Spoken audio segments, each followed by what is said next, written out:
You're listening to Talking to Teens, where we speak with leading experts from a variety of disciplines about the art and science of parenting teenagers. I'm your host, Andy Earle.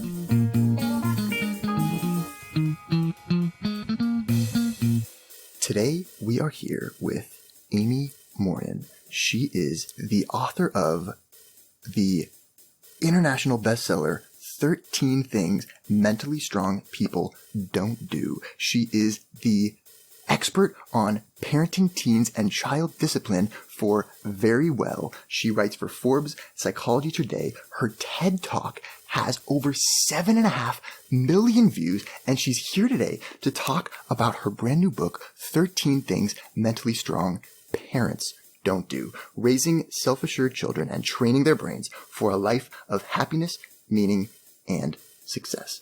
Amy has a unique experience as not only a professor who teaches the science of this stuff to college students, but also as a therapist and as a foster parent to many kids who have come through her home.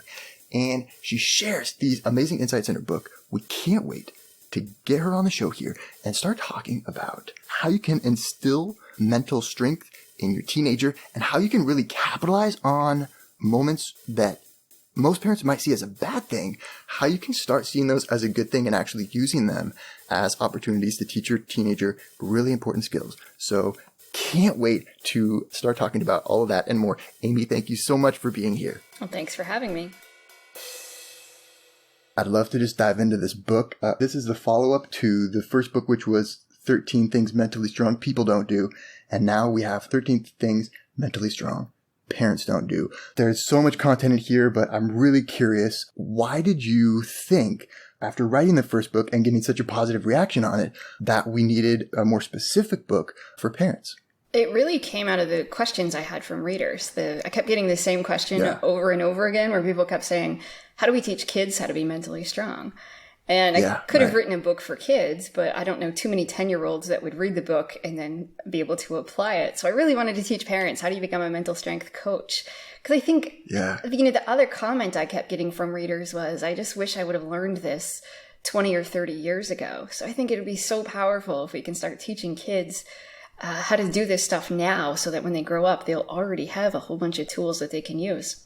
Yeah, I've seen research actually that the order that we teach kids concepts in elementary school is maybe like backwards, where their brain is actually better learning to read a little bit later and certain math things a little later, but maybe earlier we should be teaching them more like metacognitive skills and emotion regulation and just like basic social things and how to be mentally strong. Yeah, because, what good does it do? Let's say your kid becomes the tennis star or she's really good at math, but if she can't control her emotions, she's not going to succeed. And so I think it's super important. I don't know why we don't spend more time teaching kids. In fact, studies will show that even college kids, when they asked them, were you prepared for college? The vast majority of them say, well, academically I was, but 60% of them say, I don't have the social skills, I don't have the emotional skills that I needed. I don't know how to deal with being scared and lonely or depressed or anxious without my parents right here next to me. So I think it's so important that we start teaching these skills. Okay, so now the question is that just a phenomenon of going to college in general, or is that some sort of a symptom of this, technology-driven world that they're growing up in now? I think that's definitely part of it. I think digital devices are great and they can be great tools, but I also think for kids, it gives them this escape. When I was a kid, I had to be bored sometimes. I had to, and if I was lonely, I had to figure out how to deal with that. Or if I was sad, I had to figure out how do you cope with that. But I think so many kids now use their phones, their tablets, their laptops to sort of escape any uncomfortable emotions. Even when you see kids in the back of the car, instead of just having to look out the window and entertain themselves, they've got some sort of handheld device. And a lot of parents won't travel without something that will entertain their kids. And so kids don't know how do you deal with being bored or what happens when you have to do something you don't want to do. And I think that really is doing kids a disservice in a lot of ways.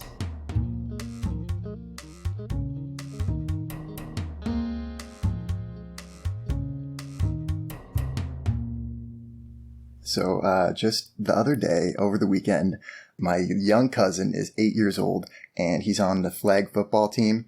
Their games this season are just like right down the street from our house.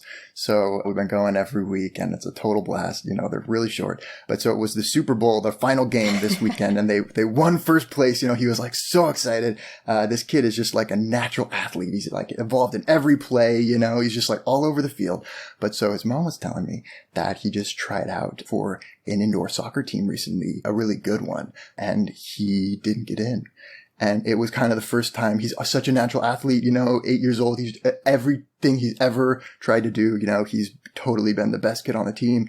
And she was like, I think it was really good for him, you know, to see that level and to not make it. And I thought it was so cool that she recognized that. And what you were saying really made me think of it, where you were like, I had to be bored and I had to be lonely. And you used those kind of like negative words as positives almost, right? And sometimes they are. Yeah, I think that's really cool to let kids be rejected sometimes. I know so many parents, if their kid doesn't make the all-star team, they go to bat for them and try to convince the coaches to put my kid on the team. No, this is a life lesson. You're missing the point. Right, yeah. If your kid fails sometimes, that's great, because not making the team isn't the worst thing in the world. And you want them to know, how do you fail? How do you be rejected? How do you not be the best? Because you're not always going to be the best in life. So what I thought was really cool about this book is that, like you said, it's about how to teach your kids how to be more mentally strong, but also it's kind of about how to be more mentally strong as a parent. You know, you had some really emotional stories in this book of parents who are really struggling to get control of their teenagers. And you make a good point, which is that just because your kid isn't listening to you doesn't mean that they're not listening to anybody, right? Parents are quick to, you know, say, oh, my kid is doing this wrong, my kid's doing that wrong. And, you know, everything that's wrong is something that's wrong with the kid. But a lot of times maybe there's things that you could do as a parent that maybe if you were a little more mentally strong in some ways, then that would allow you to have more influence over your kids. Yeah, I think for a lot of parents, it's tough to know, okay, when I tell my kid not to do something and he still does it, then he's not listening to me. And it can be threatening to them then if an uncle, an aunt, a doctor, somebody, a teacher, coach, somebody gives your kid advice and they listen to that advice, the same advice you gave them from somebody else. Parents feel bad. It's like, what the heck? Right. To know that, you know, that's just the way it is. I think all of us sometimes rolled our eyes when our parents gave us a lecture or advice about something. And that's just part of the way it's supposed to be.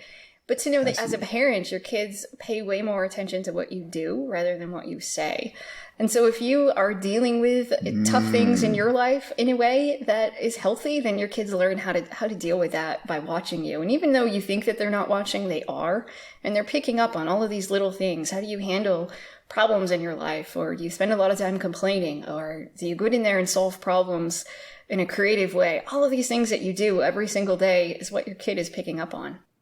I like that. And it's funny because I'm working on a book right now. And one of the things that the editor had recently come back with was that as an expert, it's our job to kind of like help people find the fine line between, you know, when to do one thing and when to do another thing and where's the subtleties there.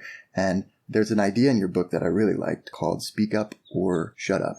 And you talk about how, you know, sometimes you want your kids to be proactive and to say, you know, hey, wait a minute, you know, what about me? I didn't get one. Or right. Like sometimes you do want them to speak up, and then sometimes it's time to shut up and learn a lesson and, you know, show some respect for an adult or whatever. And don't say anything or say, I'm sorry or whatever.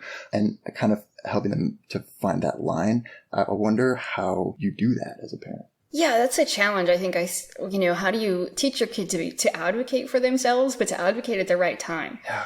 So if the teacher says, everybody did a great job today and now the whole class gets a piece of candy, but she somehow overlooked your kid and forgot to pass one out to him, you want him to be able to raise his hand and say, can I have mine? But on the other hand, if he's in the baseball game and the umpire calls a strike and he thinks it was a ball, you don't want him to turn around to the umpire and start to argue. Sure. And so I think it's about having conversations with your child to say, when do you speak up? And what if it's an authority figure? If somebody's bossing you around, when do you need to listen? But when do you also need to say, hey, I'm not going to do that? And, you know, if your coach tells you to do something, then you should usually do it. But maybe there's something that you think, you know, that's not safe or I don't want to do it. And I think it's just a lot of conversations with kids and a lot of, again, role modeling. Yeah. Somebody cuts in line in front of you at the grocery store. Do you speak up? Well, it sort of depends, right? You know, you get pulled over by the police and he says you were speeding and you don't think you were. What do you do? And I think pointing it out to kids, Right. I didn't speak up when that elderly person cut in front of me because I thought that doesn't matter and that's okay and we'll let that person go first. It was probably a mistake versus Right. it was malicious. What's the intent behind it? Exactly. Yeah. And having all of those sorts of conversations, because I think there are learning moments and kids don't always understand why we do certain things and they leave it up to their own interpretation if we don't explain it to them.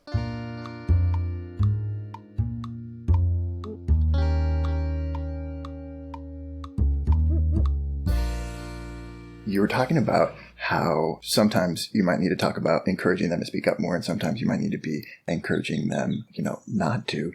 And I wonder, like, as a parent, you probably would know that a kid has a certain tendency in one direction to the other. So I can see there being, like, from the kid's perspective, sort of like recognizing that your parent is like trying to kind of modify your behavior or something like that. Like, I'm really fascinated by this like idea of reactance.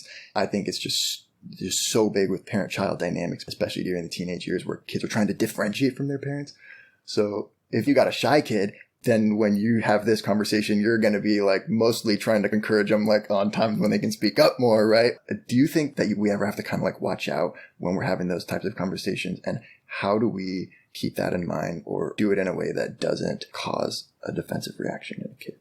Yeah, I think it's important to take notice of, when you're encouraging your child to do something different, that your child is going to probably push back for several reasons. First of all, because you're mom or dad. Also, because it's not comfortable to them. If you have a kid who is impulsive and just blurts out, that's not fair every time something happens, and you're trying to teach them, how do you not do that? I got to restrain this impulse and right. Yeah. And, one problem some parents struggle with is each of their kids are different. So you might have one kid that you're trying to say, you need to speak up more. But yet you're turning to the other kid and saying, quit speaking up so much.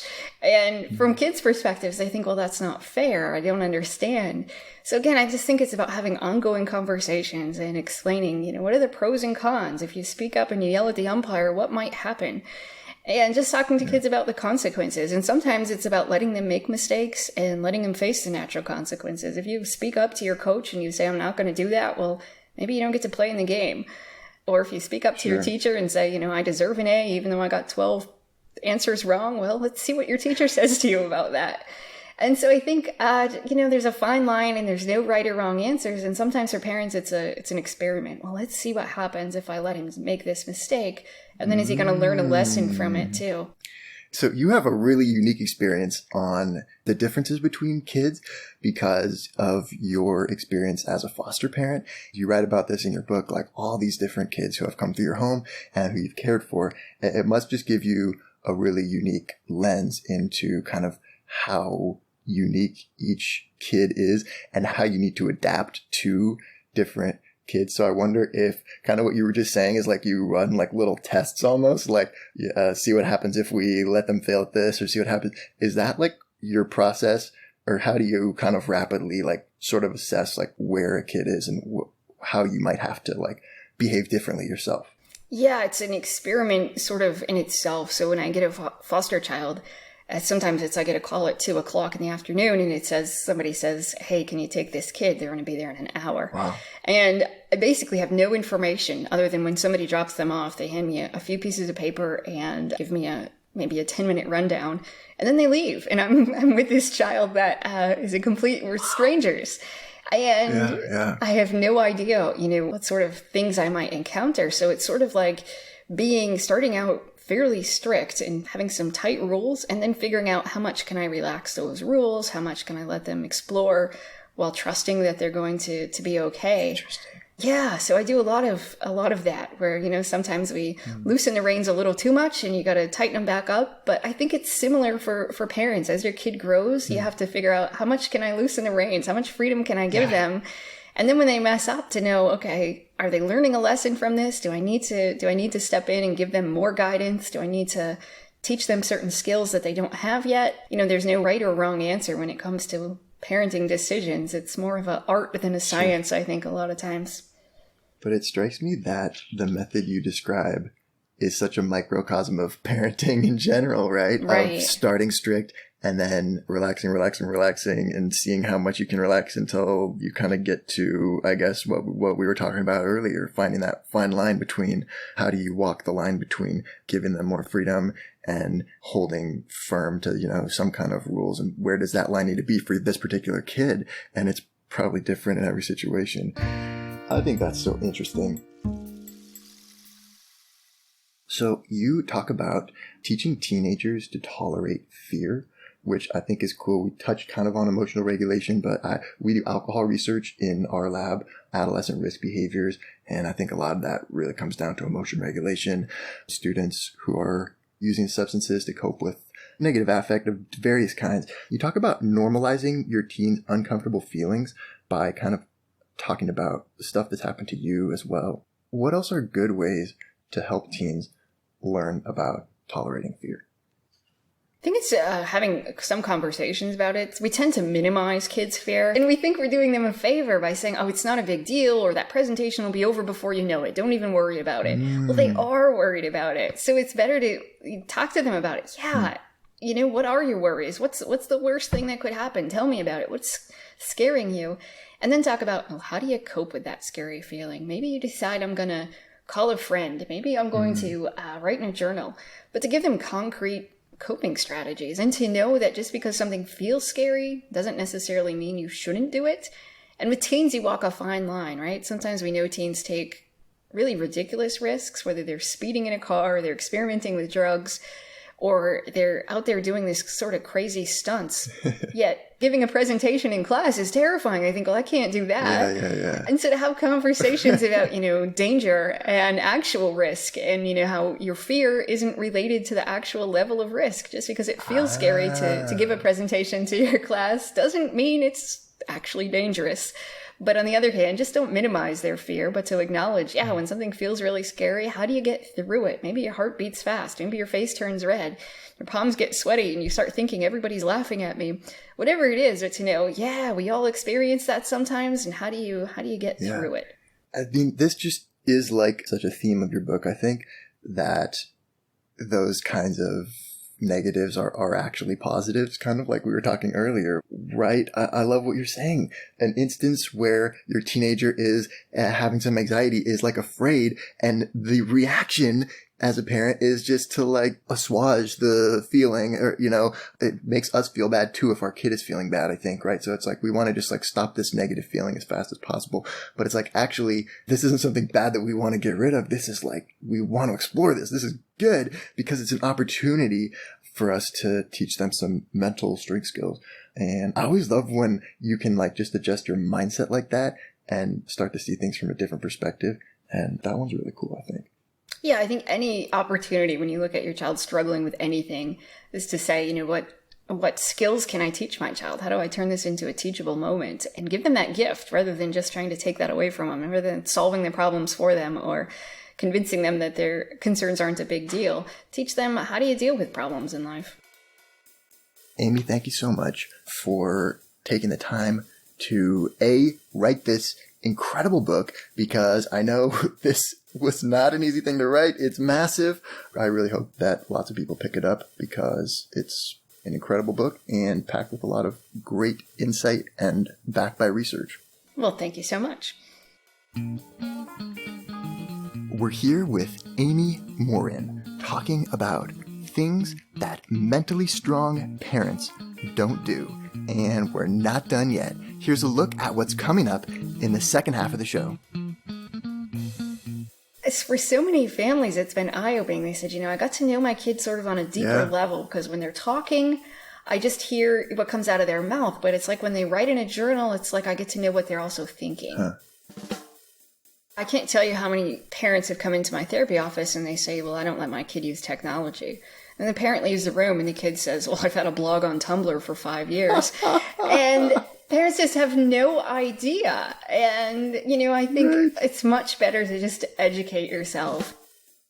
So I think it's just important to have conversations with kids that, yes, everybody is trying to create a life on social media, sites like Instagram, that shows that they're perfect, they're happier than they feel, and that their lives are better than everyone else's. And just having those conversations with kids and to let them know it's okay sometimes. And you can take a picture of something that isn't flattering, or just have fun with social media. It doesn't have to be a contest about who's happier or better looking or who gets the most likes. Yeah, it's important for parents to show, okay, I'm in charge, but to also show I value your opinion. And it's a sort of a fine line. It's another one of those. Right. Of giving kids choices, you just have to make sure that you can live with either choice. Sure. You know, so when they're young, hopefully you start out and you say, do you want water to drink or ice water? Right. And just letting kids have those little choices. And then, you know, as they're growing up, to let them know, yeah, you can clean your room whenever you want. You can't use your phone until your room's clean, but you make that decision. Yeah. Rather than saying you can't use your phone until your room's clean, say, yeah, you can use your phone. Just have to clean your room first. As soon as you're done. You know, I think it's just about apologizing specifically for what you did. To say, you know, I yelled, I lost my cool, and make it clear, well, you still got to clean your room. I'm just apologizing because, you know, my emotions got the best of me.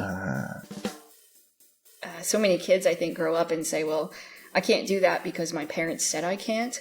Instead of, I can't do that because it's unsafe. And so just to make sure that kids know what the reason is behind your rules so that they don't end up testing them later on. And when they ask kids too, they say, well, would your parent rather your teacher said you were the smartest kid or the nicest kid in class? The vast majority of kids say, oh, my parent wants me to be the smartest kid.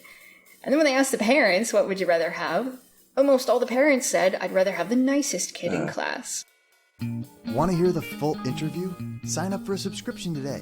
You get unlimited access to all the interviews I've conducted. It's completely affordable, and your subscription helps support the work we do here at Talking to Teens. Thanks for listening. I'll see you next time.